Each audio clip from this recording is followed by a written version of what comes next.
Uni Eropa bisa keok. Ini senjata perang RI melawan di WTO.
Pemerintah dalam hal ini, Kementerian Perdagangan Kemendak telah menyiapkan senjata perang untuk melawan kekalahan gugatan oleh Uni Eropa di Organisasi Perdagangan Dunia, World Trade Organization, atas kebijakan larangan ekspor biji nikel ke luar negeri. Seperti yang diketahui, Indonesia saat ini sudah melakukan banding hukum atas kekalahan gugatan di WTO itu. Staf khusus Menteri Perdagangan Bidang Perjanjian Perdagangan Internasional Bara Krishna Hasibuan optimistis pihaknya akan menang dalam upaya banding di WTO melawan Uni Eropa. Pasalnya, kebijakan larangan ekspor biji nikel dilakukan karena mempertimbangkan industri hilirisasi di dalam negeri.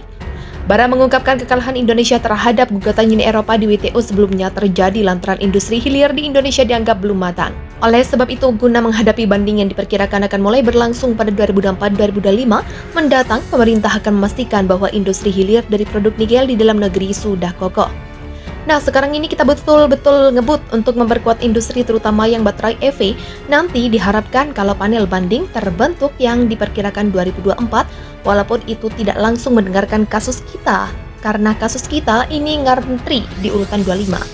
Jadi kalau kasus kita didengar tahun 2025 akhir misalnya, itu industri kita akan sudah kuat, jadi kita cukup yakin kalau argumentasi kita bisa diterima, kata dia kepada CNBC Indonesia dikutip Kamis 9 Maret.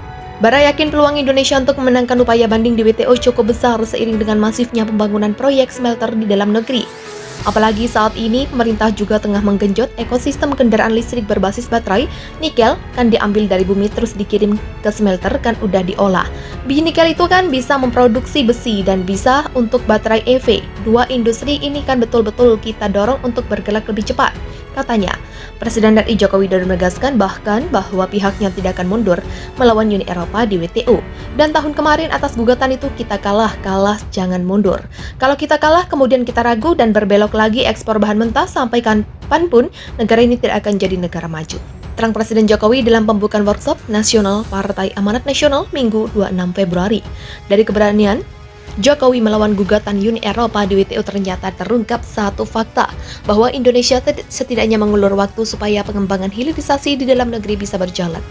Sehingga jika Indonesia memang benar-benar kalah di WTO dan kegiatan ekspor mentah dibuka lagi, hilirisasi di dalam negeri sudah siap. Usaha kita sekarang ya banding, gak tahu kalau banding nanti kalah apakah ada banding lagi.